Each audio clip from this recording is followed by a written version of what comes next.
para que se preparen para servir al Señor. ¿Cuántos se acuerdan de mi última predicación en agosto? A ver, que levanten la mano. Pues mira, allí se levantó uno, ¿eh? Mi pache frate, ¿cuánto me quiere? Es una broma, ¿cómo se van a acordar? Les hago memoria. Nos sumergimos en la vida de los expatriados, en la carta a San Pedro, la carta de Pedro a los dispersados por causa de su fe por Ponto, Galacia, Capadocia, en Asia Menor, y lo hicimos gracias a la carta de Pedro para darles motivos. Pedro les daba motivos para seguir a Jesús aún en medio de las dificultades. En esta mañana quiero invitarte a seguir de cerca lo que el apóstol Pedro le sigue diciendo, inspirado por el Espíritu Santo, pero no porque nos preocupe la vida de aquellos creyentes, que gracias al Señor están ya en su presencia, porque ya están allí, sino porque nos interesa qué tiene que decirnos el Señor en su palabra en esta mañana a nosotros, los creyentes del 2019, y que estamos ya a punto de tocar el 2020, que eso ya para mí suena el futuro. Creo que cuando entremos ya en el 2020 digo, ya he llegado al futuro, 2020, gracias al Señor. Así que lo que esta mañana tenemos es una carta pastoral a los creyentes del siglo XXI, los que estamos en esta mañana aquí sentados. Haciendo memoria del pasaje de la carta del apóstol Pedro, Pedro les escribe las bendiciones de haber sido renacidos para una esperanza viva, esto era el capítulo 1, para una salvación tan grande que había sido profetizada en el pasado y revelada en la persona de Jesucristo, y sigue a continuación dándoles unas instrucciones para su diario vivir en medio de una sociedad pagana y a menudo hostil. Por tanto, que nos dice el primer versículo 13, por tanto, ceñid los lomos. Ese por tanto es el nexo que nos une de lo que está atrás, de lo que les había dicho, para ahora a continuación seguir dándole las instrucciones. Y lo que primero dice Pablo es, ceñid los lomos de vuestro entendimiento. ¿Cuántas veces habré leído yo este versículo de ceñid los lomos de vuestro entendimiento? Y conforme lo he leído, he seguido leyéndolo. Porque claro, una cosa es ceñir, otra cosa son los lomos, luego el entendimiento, y uno pues, a veces no. Pero claro, ahora ya tenía que predicar y tenía que buscarle la enjundia a la frase, y hermanos, que le he encontrado un significado muy bueno, muy para detenernos un poco lo que Pedro estaba ya anticipando antes de lo que les iba a decirle, oye, ceñid los lomos de vuestro entendimiento. Y nada más buscar la palabra ceñir, que es ajustar, apretar, someter, controlar, atar, rodear. Y los lomos, que son la parte inferior de la espalda, llegando hasta la cintura, la riñonera esta. Pero cuando hablamos de ceñir los lomos del entendimiento, estamos pensando en esa capacidad, facultad dada por Dios para aprender, razonar y formarse una idea de la verdad o realidad que nos rodea. Otras traducciones dicen tener la mente lista para actuar. Así que Pedro les estaba diciendo, cogeos bien la cabeza, la mente, centraos en lo que a partir de aquí os voy a decir, porque la mente se nos dispersa. En el tema de ceñir, los judíos se ceñían las ropas, o los que de aquella época, porque todos estos mantos les impedían moverse con libertad, y cuando tenían que hacer un trabajo, lo primero que hacían era ceñirse. Si tenían que salir a correr, se ceñían. ¿Cuántas veces hemos leído, y se ciñó Pedro la ropa y salió corriendo? Cuando iba a lavar los pies Jesús, dice que se ciñó una toalla y empezó a lavar. Ceñimos nuestro entendimiento para dejar que el Señor nos hable, nos enseñe. Y lo siguiente va cogido de la mano, dice, ceñid los lomos de vuestro entendimiento, sed sobrios. Es decir, una mente sana que nos permita razonar lo que el Señor, lo que la palabra nos va a decir. Otras traducciones dicen, tened dominio propio, no dejarse seducir por otras cosas. ¿Estás listo en esta mañana para escuchar la palabra de Dios? ¿Cuidas tu mente meditando en el Señor y su palabra? Esto es lo que estaba empezando a decir Pedro. Ceñid la mente, ceñid el entendimiento, sujetaos a lo que el Señor para que podamos estar centrados. Porque en el medio del sufrimiento donde esta comunidad estaba sometida, en medio de todas estas dificultades, lo que primero hace la mente es dispersarse, entra en pánico, entra en preocupaciones, entra en un montón de cosas que nos impide ver qué Dios tiene preparado, qué Dios me quiere hablar. Cuán necesaria es la meditación en su palabra. Estamos muchas veces dispersos. ¿Cuántos se acuerdan de esto que puso tan famoso Marcos en el hotel, imitando a nuestro pastor, de conmigo, estén conmigo? Pues esto es lo que está diciendo Pedro ahora mismo. Estén ahora conmigo, con la palabra de Dios. No piensen ahora en otra cosa, no se dejen seducir por más qué voy a hacer después, qué tengo que hacer esta tarde, a ver el móvil que me acaba de vibrar, que voy a mirar. No, te ruego, son 20 minutos, cíñete ahora tu entendimiento para las instrucciones, para lo que quizá el Señor te quiera hablar en esta mañana, ciñendo el entendimiento a la verdad de su palabra. Todo lo verdadero, todo lo honesto, todo lo justo, todo lo puro, todo lo amable, todo lo que es de buen nombre, si hay virtud alguna, en esto pensad. Y la primera instrucción que dice es esperar por completo en la gracia que se os traerá cuando Jesucristo sea manifestado. El apóstol Pedro les decía a estos creyentes que estaban pasando dificultades, sufrimientos, tengan esperanza completa en todo lo maravilloso que vendrá cuando Jesucristo venga. Y es que para Pedro, el apóstol que había vivido 3 años con el Señor Jesús, lo había visto ascender. Escuchó a los ángeles decir, ¿por qué estáis mirando al cielo? Este mismo Jesús que ha sido tomado de vosotros al cielo, así vendrá como le habéis visto ir al cielo. Yo muchas veces digo, si no llegan a estar estos ángeles y les dicen estas cosas, aún estarían los discípulos así, mirando al cielo, porque aquello fue tremendo. Pero la promesa fue, este mismo que ha ido al cielo un día vendrá, y para estos creyentes estaban esperando que cualquier día iba a venir el Señor, y en esa esperanza se motivaban.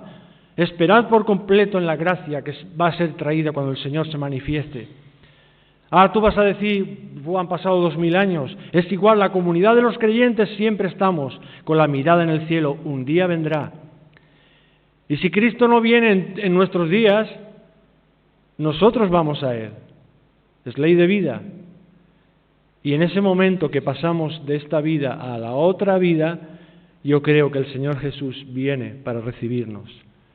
Creo que en ese lecho de último suspiro como seres humanos en esta tierra, creo firmemente en el Señor Jesús, viene a tomarnos de la mano y a cruzarnos el río Jordán, como dice ese himno, de cruzar el río Jordán. Si no viene físicamente, vamos a Él y lo veremos, con esos cuerpos glorificados, con esa esperanza. Él vendrá un día. Sigue dando instrucciones. No os conforméis a los deseos que antes teníais. Versículo 14. Y fijaos que dice, como hijos obedientes. Cuán importante es la obediencia. La Biblia está llena de las bendiciones de la obediencia a Dios y lo malo de ser desobedientes. No os conforméis a los deseos que antes teníais estando en vuestra ignorancia. Porque antes de conocer al Señor desconocemos tantas cosas que obramos según la inercia nuestra, según lo que nuestros deseos, nuestros apetitos, cosas que a la larga nos hacen daño. Porque el Señor lo que dice es por nuestro bien.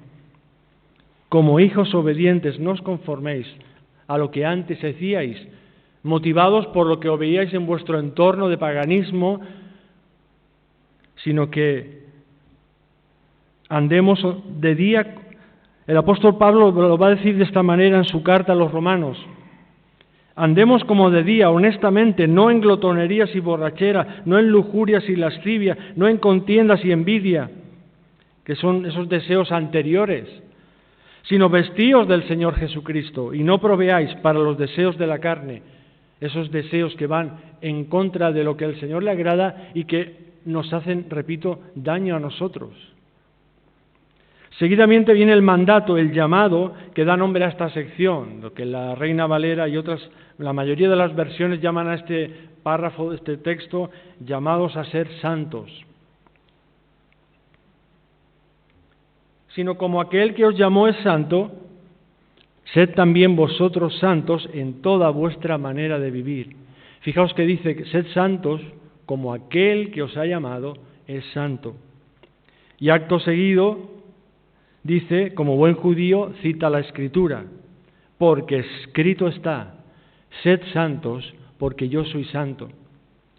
¿Cuántos libros se han escrito de santidad? Montones. ¿Cuántos libros, cuántas explicaciones, que si hiciéramos caso a todas, lo mejor para ser santo es estar en un templo budista a 2.000 metros, 5.000 metros de altura, perdidos, porque allí es la mejor manera de estar santos, allí metidito. Pero si indagamos, si escudriñamos el pensamiento de Dios, santo es ser apartado, diferente al entorno en cuanto a la manera que van diferente a lo que Dios piensa. Y me fui al versículo, como buen predicador uno tiene que ir, a ver, ¿por qué ha dicho Pedro esto de porque yo soy santo, sed vosotros santos? Y me decían que estaba citando el versículo de Levítico, el pasaje de Levítico 19 que habla sobre la santidad de Dios. Y me sorprendí gratamente de lo que es ser santo, o una de las formas en que somos santos, en que Dios pide para su pueblo. Dice, habló Jehová a Moisés diciendo, habla a toda la congregación de los hijos de Israel, diles, santos seréis, porque santo soy yo, Jehová vuestro Dios. Y en esa santidad les empieza a decir, respetar a vuestro padre y a vuestra madre, no os volváis a los ídolos, cuando siegues la mies de tu tierra, no segarás hasta lo último rincón de ella, ni espigarás tu tierra segada, no rebuscarás tu viña, ni recogerás el fruto caído, para el pobre y para el extranjero lo dejarás, yo Jehová vuestro Dios. No roben, no mientan, no engañen a su prójimo, no oprimas a tu prójimo y no retendrás el salario del jornalero en tu casa hasta la mañana. Esto es ser santidad, Jehová. Esto es ser santo. No maldecirás al sordo, delante del ciego no pondrás tropiezo, sino que tendrás temor de tu Dios. No harás injusticia en el juicio, ni favorecerás al pobre, ni complacerás al grande. Con justicia juzgarás a tu prójimo. No andarás chismeando entre tu pueblo. Madre mía. Esto es de atrás y delante. El ser humano es que no cambia, Pero el Señor sigue diciendo, sed santos porque yo soy santo. No andarás chismeando en medio de tu pueblo. No atentarás contra la vida de tu prójimo. No aborrecerás a tu hermano en tu corazón. Razonarás con tu prójimo. Ponte de pie en presencia de los mayores. Respeta a los ancianos. Espera que mire para los jóvenes. Respeta a los ancianos. Todo esto tiene que estar bien calado. ¿Qué estamos viendo en nuestro entorno ahí fuera? Que poco a poco lo contrario. Pero no debe ser así en medio del pueblo de Dios. Cuando el extranjero morare con vosotros en vuestra tierra, no le oprimiréis. Como a un natural de vosotros tendréis al extranjero que more entre vosotros y lo amarás como a ti mismo. Extranjeros que estáis en esta mañana en este lugar, sentiros como naturales del lugar, porque estáis en medio del pueblo de Dios. Y debemos trataros como iguales, como que sois lo mismo, y amaros. Así si nosotros viajamos al extranjero, debemos que ser amados igual. No hagáis injusticia en juicio, balanzas justas, pesas justas, medidas justas.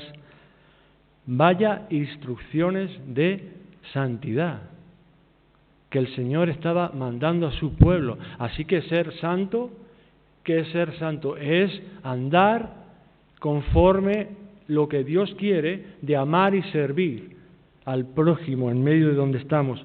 Seguramente todo lo contrario a esto es lo que habían vivido en Egipto hasta que el Señor los sacó de allí. Todo lo contrario que lo que les he leído es lo que ellos estaban acostumbrados a hacer, a ver, a oír. Sed santos como nuestro Dios es santo, es vivir para Dios, sirviendo y amando al prójimo. Sed santos es ir contracorriente de lo que esta sociedad alejada de Dios va. Pedro lo expone muy claramente en el capítulo 4. Baste ya el tiempo pasado para haber hecho lo que agrada a los gentiles, andando en lascivias, concupiscencias, embriagueces, orgías, disipación, abominables idolatrías. A esto les parece cosa extraña que vosotros no corráis con ellos en el mismo desenfreno de disolución y os ultrajan. Ser santos es ser cosas extrañas en medio de este mundo que va alejado de Dios.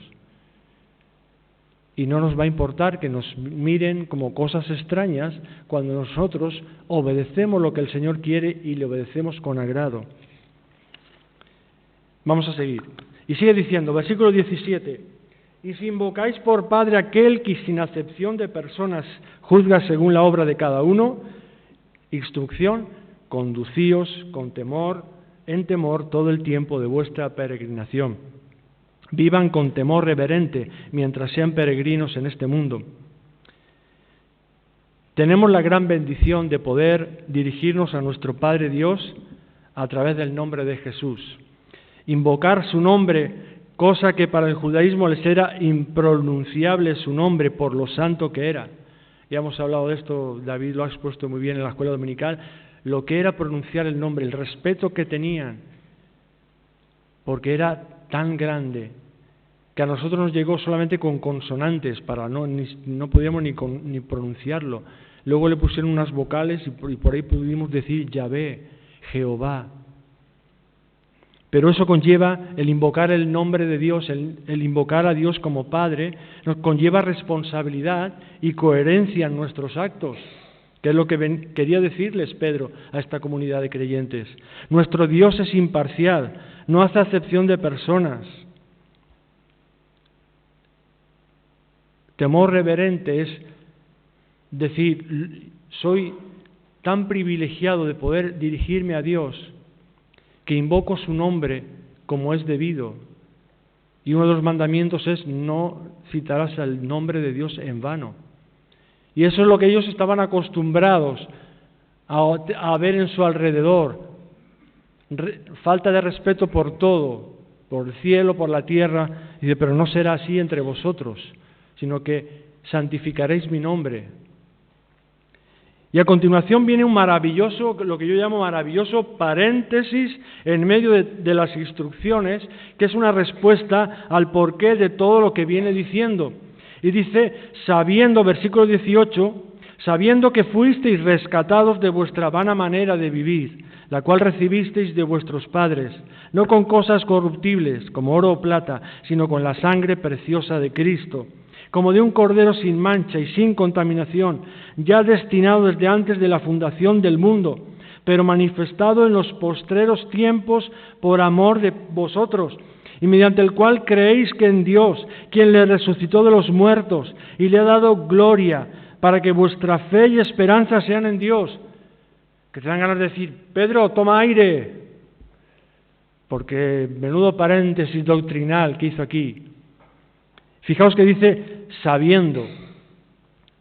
Importante es saber en quién creemos, por qué creemos y la obra que Dios ha hecho en nuestras vidas. Habéis sido rescatados con la sangre preciosa de Cristo. Ha sido manifestado por amor a vosotros y mediante el cual creéis en Dios, quien le resucitó de los muertos y le ha dado gloria. ¿Y todo esto para qué? Para que tu fe, para que mi fe, para que tu esperanza, para que mi esperanza estén puestas en Dios. Y amén. No podemos decir otra cosa que amén. La fe y la esperanza puesta en Dios por esta obra tan maravillosa que Dios ha hecho por nosotros. Todo esto también me recuerda al final del capítulo 13 de San Pablo a los Corintios, que dice que ya ahora permanecen la fe, la esperanza y el amor. Y aquí en este corto pasaje Pedro estaba introduciendo la fe, la esperanza y la manifestación del amor de Dios. Pero el mayor de ellos es el amor. Y sigue diciendo versículo 22, así que habiendo purificado vuestras almas por la obediencia a la verdad, mediante el Espíritu, para el amor fraternal no fingido, instrucción, amaos unos a otros. El amor sigue estando. El amor está en todas las instrucciones, porque todo lo que está cosido, todo lo que está trabajado por Dios, viene hecho con el amor. Dios es amor, nos dirá el apóstol Juan. Amaos entrañablemente de corazón puro. ¿Y eso a consecuencia de qué? Pues a consecuencia de que hemos sido purificados por la obediencia a la verdad, otra vez la palabra obediencia. ¿Para qué? Para el amor fraternal no fingido. Cabe destacar también que dice mediante el Espíritu Santo. También en este corto pasaje Pedro nos ha citado ya la Trinidad, el Padre, el Hijo Jesús, el Espíritu Santo. El amor fraternal no fingido, amaos unos a otros, siendo renacidos no de simiente corruptible, sino de incorruptible, dice, por la palabra de Dios que vive y permanece para siempre. Amén. Siempre la palabra de Dios vive y permanece. Y refuerza lo que dice, citando nuevamente las Escrituras. Porque todo está apoyado por la palabra de Dios, lo que venía diciendo Pedro. La palabra de Dios vive y permanece para siempre, como dice el profeta Isaías. Porque toda carne es como hierba, y toda la gloria del hombre como flor de la hierba. La hierba se seca, la flor se cae, mas la palabra del Señor permanece para siempre. Y esta es la palabra que por el Evangelio os ha sido anunciada. La brevedad de la vida del ser humano en contraposición con la palabra de Dios que permanece para siempre. Nuevamente, ciñe tu pensamiento, tu entendimiento, tu mente a la palabra de Dios que vive y permanece para siempre. El mismo Señor Jesús dijo, cielo y tierra pasarán, pero mis palabras no pasarán. Y eso es nuestra confianza, y en eso estamos firmemente. Veamos lo que veamos, se avance la tecnología, se avance, el hombre viaje a Marte, el hombre nos pueda decir otras cosas, la palabra de Dios sigue estando ahí eternamente y para siempre, y la salvación de Dios sigue su brazo extendido para el hombre de hoy. ¿Lo crees? ¿Lo meditas diariamente? Señor, mi vida es tan breve, tan frágil, pero la palabra tuya es viva y eficaz y es permanente. Dice que la palabra de Dios es eterna en los cielos. Y siguiente instrucción, ya para terminar, desechar lo malo, en el capítulo 2, desechando pues toda malicia, todo engaño, hipocresía, envidias, todas las detracciones. Enlaza su consejo de no conformarse a los deseos que antes tenían, lo que les ha venido diciendo, no conformaros a los deseos que antes teníais, es prácticamente esto, la malicia, el engaño, la hipocresía, las envidias, todas las detracciones, calumnias, dice en otras versiones. Desechar lo malo para, última instrucción, desear lo bueno, para un correcto crecimiento. Dice así, desead como niños recién nacidos la leche espiritual no adulterada, para que por ella crezcáis para salvación, si es que habéis gustado la benignidad del Señor. Otras traducciones dicen, ya que habéis gustado lo bueno que es el Señor. ¿Has gustado lo bueno que es el Señor? ¿Estás deseando la palabra de Dios? ¿Qué alimento espiritual estamos bebiendo todos los días? Dice la leche espiritual no adulterada. Y es que hay alimento espiritual que está adulterado. Y ese alimento espiritual daña nuestros seres. Por eso tenemos que venir a la palabra de Dios como nuestro alimento principal. ¿Y cuántas veces el Señor Jesús dijo, haceos como niños? ¿Cuánto le gustaría hacerse otra vez como niño? En niño me refiero en esa inocencia. Poder haber borrado de nuestras vidas muchas cosas que hemos visto, que que aunque el Señor la ha perdonado, nos las ha hecho quitar, pero nos gustaría volver a esa inocencia, ¿verdad? A mí sí, me gustaría volver a esa inocencia y sentirme a gusto en los brazos de mi papá. Pero ahora está nuestro Padre Celestial. Desead como niños recién nacidos la leche espiritual. Somos la iglesia del siglo XXI. La vida es muy diferente a la comunidad cristiana a la cual fue dirigida la carta de Pedro. Pero cuando la leo, me doy cuenta que también nos habla a nosotros, aquí y ahora.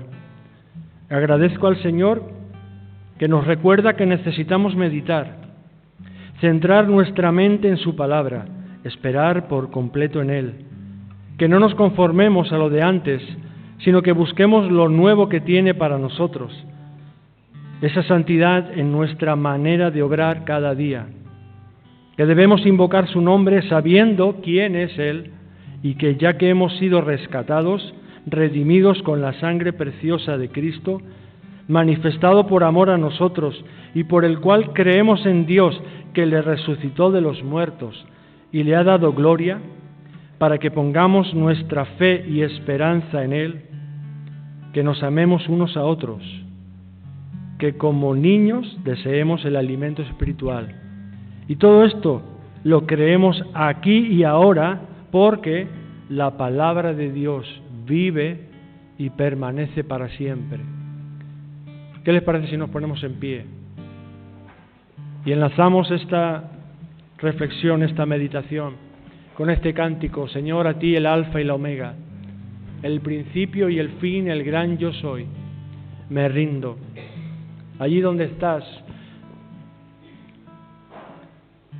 cuando ya tus pensamientos los has podido recoger, centrarte por unos momentos en la palabra de Dios, en que Él está aquí delante.